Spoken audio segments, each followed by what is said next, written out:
Nebraska Preps postgame with Damon Benning and Jacob Padilla. That's that voice. That means that's this week. On a Tuesday, a little scheduling snafu yesterday with the holiday. Too many kids and too many places. As we welcome you back into Nebraska Preps postgame with my man Jacob Padilla. How about yesterday, though, on a Monday, spending time at UBT watching 3-on-3, which actually was a little bit better than I thought, and a very crowded facility. How about that on an off day for kiddos that are enjoying the holiday playing hoops, man? There were a lot of kids in the gym yesterday. Yeah. Honestly, 3-on-3 is probably a great thing for young basketball players to be able to develop those on-ball skills. They give you a little bit more space to work with in the half court. So saw you can a lot of two-man games yesterday. Yeah, a lot of that stuff. So, I mean, I like 3-on-3. You always prefer 5-on-5 if you can get it, but if short numbers, like 3-on-3 is a lot of fun too, because again, you just get to touch the ball so much, you get to make more decisions. I think that's a great thing that OSA and I've seen other places do it too, that have those kind of youth 3-on-3 tournaments and leagues that I think it's a nice supplement for development. Man, there had to be 75 teams yesterday. I mean, it seemed like there were 3-on-3 kiddos everywhere, coming off a pretty interesting week. I mean, you could be Platteview coming off kind of a grind, the back end of a grind schedule. You could be Bellevue West or Millard North trying to establish yourself. Northeast coming off a very tough week. Schedule, it's stiffened up a little bit. Or you could be Beatrice in a pretty decent spot as the dust kind of settles. Maybe they are better than we thought they were. There's a lot going on. I think we got to start, though, with kind of the missed opportunity for the kind of the top-end Lincoln schools, particularly on Saturday. And you look at those top four seeds in the HAC tournament with Southwest was 1, East Southwest was 2, East, Pius 3, and Northeast 4. And so Pius did win on Saturday, like 74-38 over Bryan, but they lost to Lincoln High the day before, I believe. Yeah. So that is a huge loss for a team that, they kind of struggled out of the gates, but they played a really tough schedule to open it. That's a loss that you can't afford to have if you want to be a state tournament contender. And they dropped out of the top 10 rankings after that loss. Yeah, it's going to be interesting, too, because I think it's already going to be tough enough to 1 through 3 of the teams that are ranked at the top of Class A if kind of favorites hold. I mean, you'll be within percentage points of one another. Wild card points will be hard to come by. It could be highly, highly competitive on that back end if you don't win your district. That we'll see if that one comes back to loom large for Pius. Yep. But so they dropped that one and then bounced back. But everybody else on Saturday, we mentioned Lincoln East or Lincoln Northeast, big opportunity against Millard North, and the Mustangs handled that one 71-55. They won, and it wasn't a spurt. It was just they won every single quarter by 3 to 6 points. I thought that was a pretty impressive win. Watched that a little bit, and just the way that they did it. You and I were kind of talking off pod. That just kind of goes to show you at some point every team needs a guy that can go get you buckets, right? Like a guy. It just helps if you have them. And Northeast has a lot of nice complementary pieces, but every now and again you just need a bucket getter or a cut stopper that can kind of stop the bleeding. Yeah, Northeast shot 39% from the field, including 10 of 29 inside the arc. So that goes back. They actually shot okay from 3, but they just didn't have any source of consistent, easy offense against that Millard North defense. And you talk about a guy that can go get you a bucket. How about a guy that can go get you everything? Jason Green, here's his stat line from that game. 28 points, 11 of 15 from the field, 1 of 3 from 3, 5 of 8 from the line, 8 rebounds, 5 assists, 4 steals, 7 blocks. Like, just absolutely stuffing the stat sheet. He's one of the very few, maybe he and Trout, every time they step on the court, there isn't really going to be anybody else like them. And he's coming off a really good stretch. It's between he and PJ Davis, two guys playing at a high level the last 4 or 5 games out. And we'll get to that in momentarily. But David Harmon, 13 points, 6 assists, 6 boards, just kind of continuing to be that that he's an interesting guy to cap, right? Because he hasn't really shot it really well from the field, but he's a good enough player to command attention, especially when he's getting downhill and kind of with the dribble drive kick. He just hasn't had a lot of clean looks at it, or a lot of guys that are making open shots once he does get it kicked out. Yeah, and you mentioned P.J. Davis and the run that he's on. We can jump ahead to that.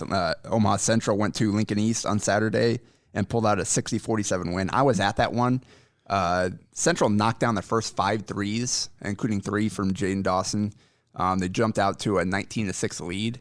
East used a 12-0 run in the third quarter to get that thing down to 4 again, and it was they got it down to 4 on a 3 by Carter Templemeyer in the fourth quarter, and had another look from Templemeyer in the corner, just a little bit long. It was right on line, just rimmed out, and that would have cut it to 1. And at that point, East just kind of fell apart. They ran out of gas. 13-0 run from Central to essentially finish it. So East was right in there, but again, they couldn't quite get over the hump. They couldn't get enough offense from other guys.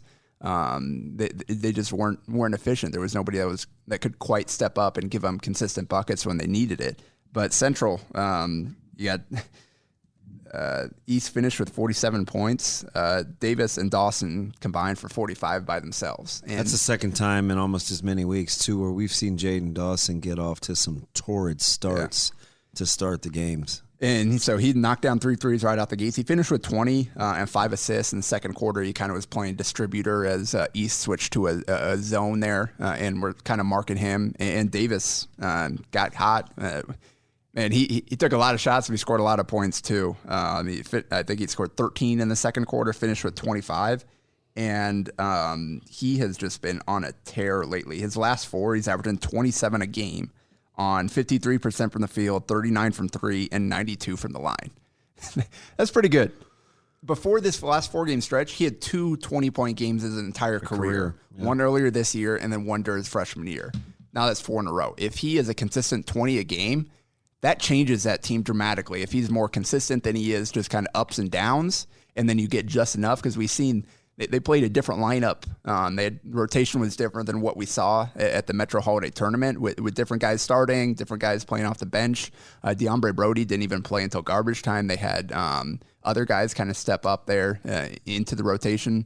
So it was a little bit different team, but I think if they can get enough out of that supporting cast and continue to get good production out of Dawson and Davis, they're looking like that clear number 4 team at this point. Yeah, and that's the one team for the last, I think, couple times you and I have met that I said I wouldn't enjoy playing. Yeah. Just because they're capable any night out to beat any of the top 3 teams in the Metro, and they're also capable of losing to anybody on the back end too. But I mean, they're sitting in a really good spot, and they'll have a good one. They'll have a big one tonight against Miller North. Something will give between 2 guys that are streaking in the right direction with P.J. Davis and Jason Green. I want to go back to Lincoln here just for a second, because we're trying to parse through, right? Northeast ran into the buzzsaw with their schedule this past weekend.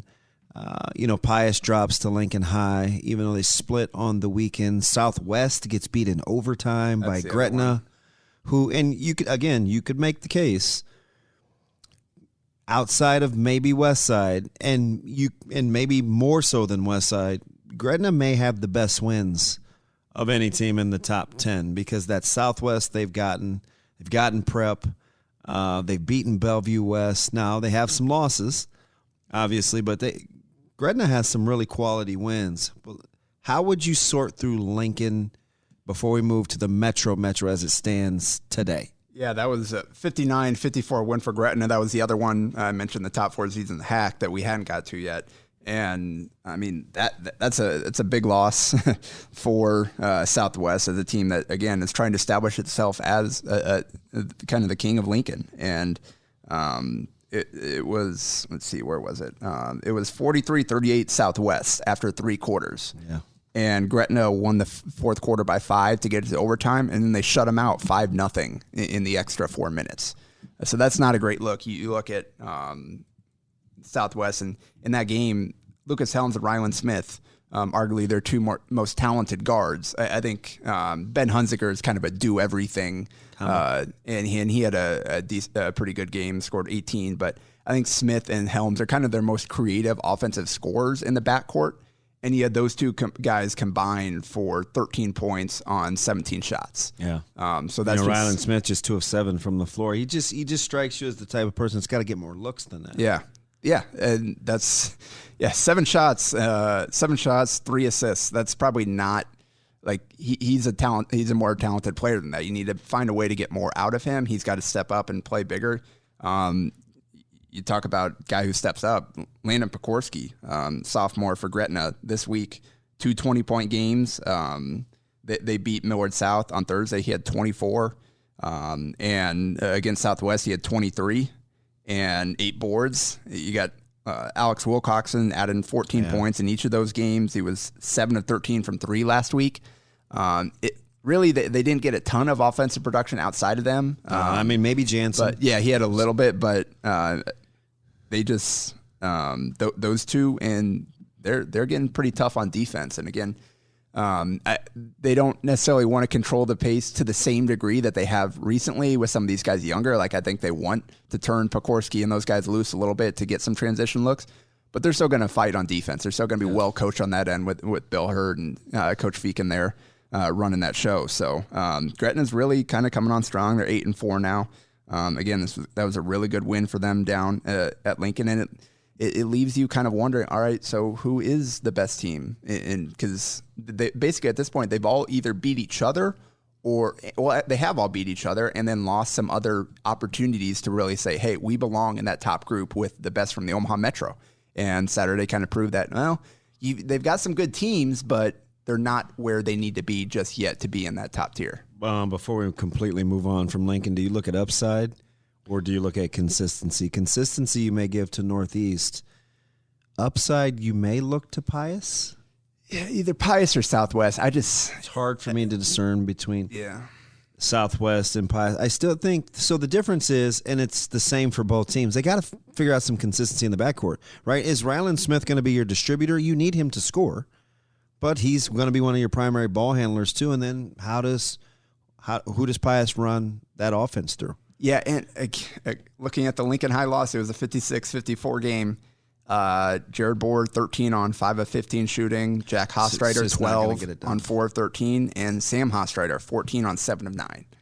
That's just not the way that needs to go. And you look at turnovers. Sam had 4, Jack had 4, Board had 0, but he only had 2 assists as well. So, like, that's just not the way that they need to operate. You got to, especially on 15 shot attempts. You got to redistribute those shot attempts. You got to play through your better players, and then in turn, those secondary guys will be more effective if they're getting better looks instead of looking for their shot first. Like, you got to let the game come to you a little bit more. You got to, and that's, we've talked about that multiple times with this team so far, and that's kind of part of why they've been so up and down. If they kind of settle into who they probably should be, maybe they've got a better chance of being what we thought they were coming into the year, but I'd probably give the nod to Lincoln Southwest. We can circle back. I think they got a big one. Southwest and Lincoln Northeast are playing on Thursday. I think, considering going down for that one, but I think that'll tell us a lot. Kind of, it'll be a good game for either one of those teams to like kind of stake their claim for the top of the city right now. As we jump back to the Metro, we talked Central and Millard North. Bellevue West kind of just feeling it along. Impressive performance against a team in Omaha North that's kind of hard to figure out, especially offensively, right? You think you're going to get a little bit more from Delron Thomas. Mason, Strong has been consistent, kind of been a volume guy, but they have some key pieces there. Keyshawn Williams played well against Bellevue West. How do you kind of look at the T-Birds coming off this last week's stretch? Yeah, and they only had one game because their Friday game got postponed against Benson, so that was a 71-57 win against Omaha North. And Josiah Dilsar, just another 19 points, 9 boards, 4 assists, but I think the story for that game was Jacob Arote playing his first varsity game, 9 points, 9 boards off the bench for them, so pretty solid debut as a T-Bird, and It'll be interesting to see kind of what he changes in terms of how they play, what they do with their bench. Robbie Garcia filled in admirably as a freshman, as a backup 5, had some really good stretches during that stretch, during the first part of the season when Arope was not eligible, but now he is. And obviously we know he's a talented player. He adds a lot of size and strength in the post and gives them a little bit different look than maybe they had before. Now, it's be interesting to see, the more minutes he plays, who doesn't, because it's not just as easy as saying, Garcia, right? Because they have to get in that rotation. There are those guards too, whether they play, 4 out, one, however they want to play. It's not just necessarily a 1-for-1 in terms of minutes. Well, and they have played basically what Cassio Jensen as kind of the backup 4 behind Inselman and gone with the 4-guard look off the bench. They could, depending on matchups, they could play Garcia at the 4 next to Arope off that bench if they're playing some bigger teams, if they want to try that. Garcia can stretch it a little bit, knock down a jumper or two, so that's an option they have. We'll see where Arope's partner in crime, Turner, fits in too, because there's some minutes there. If you're going with Cassio Jensen and Stuvie and Jaden Jackson, you already know about Josiah Dotzler. Those minutes be hard to come by. And again, they've gone 10 deep basically almost every single game outside of when they haven't had 10 all 10 rotation TK players Barnett, on the bench.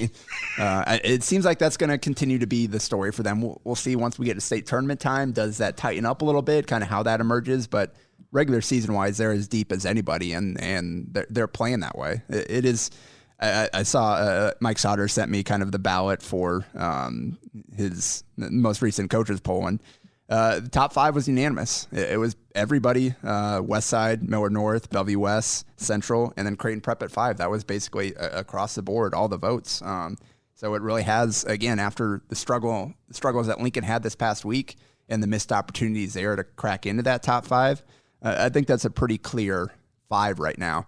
The question is, I think Prep with their health issues, and they struggled to get by Fremont last week. Their only game is 52-46, and that was tied after 3 quarters. So manufacturing points for them it's been tough, and they've got obviously a big one coming up on Friday against Westside, one of the more fun rivalries in the Metro at Westside, I believe. Yeah, after taking it on the chin twice a year ago. Yeah, in that rivalry. Westside should be ready for that one as they get a pesky Monarchs bunch tonight, and who knows what we're going to get in the backcourt from Papillion, but Westside's kind of settled into how they do things. Yep. So I think we've kind of discussed the top 8, and that's been more or less the top 8 most of the season. This week, Elkhorn South is at 9, and Papio South is at 10. I went down and saw Elkhorn on Saturday. Elkhorn South win in overtime, another overtime game for them at Lincoln North Star. And it's kind of the same thing where they've got so much balance. They don't have one guy that necessarily is going to give you 20, 25 a game. Mm-hmm. Alec Noonan is capable, as we saw in that South game, who had 33, but for the most part, they're going to have 3-4 guys in double figures kind of leading the way in that like 10 to 14 type of range. They're going to play a lot of guys, and that's kind of how they've been winning. Noonan came up clutch in overtime at North Star, hit all 6 of his free throws, and then it looked like he got a hand on the potential game-tying 3 at the buzzer and forced a wild miss. So they got a win, and that's another Lincoln North Star team that they've got some pieces, but I think they're still trying to figure it out. They've got some players that are kind of growing into their roles and trying to evolve as players. If you had to parse through, let's go to the back end.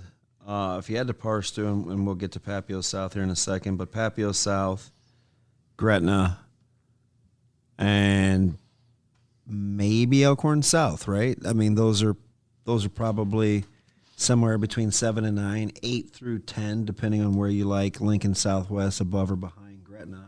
I'd assume you have to put Gretna ahead of Southwest because of the head-to-head. But yeah, Northeast at 6, Gretna 7, Southwest at 8 is how the poll is this week. So how do you parse through Papio South, Papio South and Elkhorn South? Yeah, I think Elkhorn South is kind of the deeper, more well-rounded team. They are 8-4 at this point, and again, they've got 2 overtime wins, so that kind of shows some of the resiliency and the toughness they have.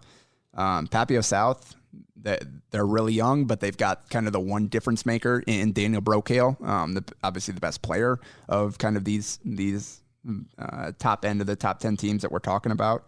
He's scored in 20-plus in 6 straight games, including 33 against Omaha Central in that loss. And these aren't all against bottom feeders. Like he's got a Bellevue West game in there, a Millard North game in there, a Kearney game in there, obviously that Central game. So he's not just beating up on bad teams. He's got 8 20-point games in total. He's 5 double-doubles this season. Does the 43% shooting from the field bother you a little bit? So the thing there is it's the 3-point shooting. It's not where it normally is for him. He's a 38% shooter throughout his career, and that's down well below that this season. And as his kind of the foul shooting has been interesting for him too from the foul line. I think part of that is he's having to create more for himself, and some of those attempts are tougher than maybe he has previously, where he had some other guys to play off of and was more of a catch and shoot type of guy. So that could be part of it, and then part of it could be just some early season variance. I think he'll probably shoot a little bit better as the season goes on, but I mean he's been efficient inside the arc. He's getting to the line. He's rebounding the ball. If that 3 ball does come around, like look out for him to take off even more. But that is kind of what Papio South has. They're 7-5 right now. They pulled out a 56-53 win against Kearney last week, and then they gave Millard North a run for their money, 61-58 in that one. The Mustangs just couldn't quite get anything going. A season low 10 points for Jason Green, so props to Papio South for their defensive game plan there. And it was basically they both hit 7 threes, they both hit 14 twos. The difference was Millard North got to the free throw line a little bit more. And Brokale had 24, Ian Medic had 18 in that game, so they gave themselves a chance. I like Medic, but pretty underappreciated. Yeah, and we talked in great culture guy, great energy guy. But in that game for Millard North, we talked about them earlier, but the difference in the game was those sophomore guards off the bench, and Isaiah McMorris with an efficient 13 and Eli Gaith with an efficient 11. And that's kind of where Millard North is. You've got the seniors in Green and Harmon that have been consistent, and those are guys every single time. Nick Dolezal's there. They've got the variance of those sophomores, of Neil Mosser, of Eli Gaith, of Isaiah McMorris, that can kind of go off at any point. And they're not going to be consistent. They're only sophomores. They're playing their first consistent varsity minutes, but they're capable. They're talented players. And if you get, they basically won them this game. If those guys don't do that, we could be looking at an upset here. So that's kind of the value of having talented players off the bench like Millard North has. So that's all things considered, pretty solid week for Papio South. I think they earned that respect to crack the top, the back end of the top 10 there. And they've got a pretty tough week. They've got obviously the Papio rivalry with the Monarchs on Friday, and then they go to Gretna on Saturday to close out the week with. Again, that's a chance to really prove themselves, to show that they belong solidly in that top 10 and right there with Gretna. Before we before we jump over to Class B, because they kind of go in conjunction with the two-parter. Obviously, Westside just had the one game against Omaha South, and they won that in convincing fashion. Let me ask you about, because you follow college basketball close, and maybe South falls into that discussion. Maybe it's somebody else. But is there a Memphis or a Michigan out there for you when you're kind of looking at how the first third of this season, almost half, has kind of shaken out? Is there a team where you're thinking, man, I really thought that they were going to be better, or maybe the other way, and it's in Arizona, where there's a team that's much better than the experts maybe gave them credit for early? Yeah, I think Lincoln East kind of looked like the surprise on the positive end to start the season. They've run into a little bit tougher schedule recently. They were back in the top 10 mix for a bit there. I don't know if there's a surprise. I think Pius is probably the best comparison for Memphis, if you say that they've got some really intriguing pieces, but they haven't really fit together, and they've underperformed. That might be a perfect Memphis. Yeah, so I think Pius is probably the answer there, because even Southwest, like they little disappointing, but they're still sitting there at 8-3, and they still got a talented roster with some young players that could get better as the season goes on. So I think probably Pius falls into that that comparison for me. Let's hop over to B, and I think the separator was obviously Beatrice and Ron Colley. But we probably better start with the big dog at the top in Omaha, Scott. They're just built different, right? A lot of people throw that term around, but Scott is just built different. Yeah, you look at every other Class B roster, and that's a team, again, that isn't even at full strength. They went to Roncalli. We talked about it. Shorthanded. They were missing, obviously, Mitch Scholl, who's been out all season. Jack Healy, listed at 6'9" now. It's another big body off the bench that they could have used that wasn't there. And Grant Dvorak, one of their starters, one of their senior leaders, and still got that done. So they're a combination of size and perimeter talent, and just the way that Coach Juergens kind of develops that defensive mentality in that team. Like, they are so difficult to score on. 66-44 win over Council Bluffs Lewis Central. It was their one game last week. They're 11-0. And this week they got River City's the tournament coming up. So we could see a rematch with Roncalli on Saturday. Tonight, wait, no, that's next. So they have Pius next week. Yes. Yeah. Which will be interesting because that's the one team. Shoot, Pius is the one team in Class A that is not like everybody else, where they can go multiple 6'6" guys in the starting lineup. So that one's definitely got my attention, but I don't want to skip. We better not fast forward too. We'll talk about that next. So Beatrice Roncalli. Beatrice now sitting at number 2 behind Scott. Thoughts?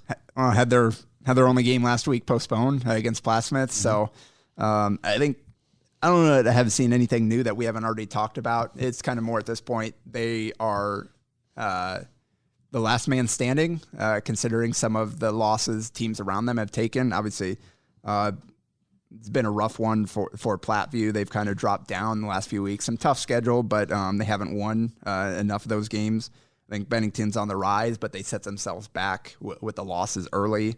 I think Waverly's on the rise as well. But Roncalli, after that, they go to Millard West after having their Friday game against Mount Michael postponed and lose 54-69. On the one hand, it's Class B versus Class A. You don't want to penalize them too much. But on the other hand, Millard West has some significant injury issues this year. They're missing 2 guys that would be starting for them.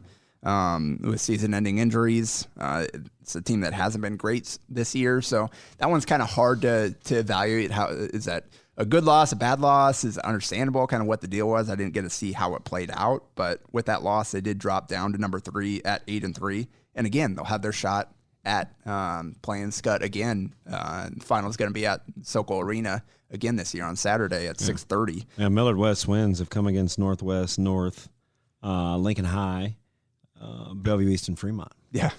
So it was kind of, but injuries have a lot like prep. Yeah. Kind of really set them back behind the 8 ball. I think probably the story of Class B right now, just on the positive side, is Bennington. They're sitting at 10-3 now after a win over Waverly on Monday. That was a big one. Kind of a little bit of a separator. Yeah, exactly. And they're a team that we were kind of excited about coming into the season, and then they had kind of the setbacks early. Don't know, maybe coming off of football. Obviously, they got handled at Wahoo, Class C1. But they've played well recently, and they're really starting to settle into. Austin Holtz is playing better than he was earlier in the season. He had 26 in their 73-60 win against South Sioux City last week. He had a good game on Monday against Waverly. It was 66-59 win for the Badgers. Holtz had 18 in that game. Trey Bird had 17 in this game, 17 last game. He's really kind of stepped into that number 2 scoring role along with Holtz. And then they've got a lot of other guys that could jump up. Casart, Isaac Connor had 10 against Waverly. It's good to see him healthy, able to do things for an extended period of time. He's battled a lot of injuries throughout his career. Good two-sport guy, good football and basketball player. It's good to see Isaac healthy, contributing. He was talented as a youngster. He's had a couple leg issues, man, that have kind of really set him back a little bit. So do we keep an eye on Aurora, or is it still too soon? Yeah, I think that back end of they're 9-4. McCook's 11-3. Sydney's 12-3. It's just hard to know. That's kind of the bottom. Sydney's 7 or 8. McCook's 9. Aurora's 10. Just not having the chance to see a lot of those kind of Central Western teams in person. It's hard to know what to make of them. You got to respect the record at this point, but they haven't gotten a chance to play many of the other top teams to prove themselves against kind of the best that we've seen, kind of closer to the Metro. But I think that top 5, we mentioned Bennington coming on strong. Waverly had really gotten into a roll until they met Bennington. Yeah, 10-4. They had handled Elkhorn, Mount Michael. AJ Heffelfinger had a heck of a week last week. 54 points in the 2 games, 11 of 14 from 3. And they beat Seward 60-54 in their other game. So they went 2-0 last week. And they're doing it without Preston Harms, who's one of their better players as well, who kind of rolled his ankle and has been out. He wasn't able to play against Bennington yesterday either. So that's a big piece for them that's been missing. But Waverly is another team that we thought that we liked coming into the year that kind of got off to a slow start, but seems like they're getting into a little bit more of a role. Multi-sport athletes kind of transitioning too. Exactly. So that's kind of the top 5 there. Scottsbluff is at 6 right now at 12-4. They went 2-1 last week. They handled Ogallala, a good C1 team. And then they went 1-1 against a couple of Wyoming teams, and never know what to make of them playing without being able to see. Colorado and Wyoming teams, but they're sitting at 12-4. They got a game against Gering on Saturday. And then Platteview, surprising, I think. I don't think anybody would have expected him to be here at number 7 in the rankings this week. But looking at 5 losses early. Yeah, sitting there at 9-5, and was a rough one last week. They went down and played basically an all C1 schedule last week and went 2-1. They lost 42-62 against Ashland Greenwood in the game that kind of featured the best player in Class B against the best player in Class C1. And Cale Jacobson had a triple-double in that game, 18, 11, and 10. Just a big, strong player. And those guys figured out in a hurry, man, he can defend. Well, and they got, exactly. And they got 20 from Brooks Kissinger in that game as well. So it's just kind of the depth of Ashland Greenwood going up against Platteview. And this is the problem they ran into last week. You had Milliken with 21, which is low for his standards. You had Ezra at 13, and then Ezra Stewart at 13, and then Alex Draper at 7. Nobody else scored. Michael or Weeblehouse did not score. 0 points. They were 2 of 17 from 3 in that game. Yeah, it's interesting, right? Milliken will go for his 26, 27 a night, and then there's Draper and Weeblehouse. Stewart is the next closest at just a little over 5 a night.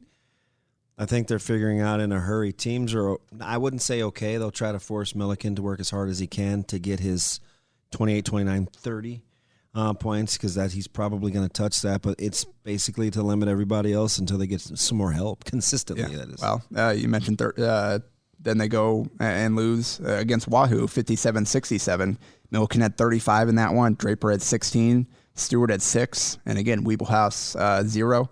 And they shot 8 of 27 from 3. This team really does go live and die by the 3, because you're going to look at those 2-point field goals at the end of the season, and the percentage of their made 2s that Milliken is going to have compared to everybody else is going to be absurd. Seeing them play so many times, it's like, if it's not going in, at some point they will. Yeah. That's basically that's how they shoot it. That's what happened on Saturday. 78-52 against UTAN. Milliken 24, Stewart 19, Draper 12, Weeblehouse 8, 14-31 from 3. Yeah, well, so that's kind of the way that it goes. Real quick, as we hear the music queued up, obviously the 2 marquee games, Westside Prep and Central and Millard North, or you have something else? Yep, those are the 2 biggest one in A. You've got Lincoln Northeast, Lincoln Southwest is the big one for Lincoln on Thursday. And then top end, Gretna against Elkhorn South on Thursday and against Papio South on Friday. That's kind of the back end of the top 10 there. The one I'm going to tonight, big one in C2. You got number 1 Humphrey Lindsay Holy Family 12-0. One of the, I think them and Scudder, the only undefeated teams left. Yep. Against number 3 Howells Dodge, who are 12-1, and this was a rescheduled game. Yeah, So it's a rescheduled game from a few weeks back when there was snow, or a month back or whatever it was. Looking forward to seeing that one. That'll be a huge one down there in C2. So it's good week of games coming up here. Yeah, we'll be back on our normal schedule next week. We'll be there on a Monday. That's Jacob Padilla. I'm ODB. It's Nebraska Preps postgame. A Hurrdat Media Production.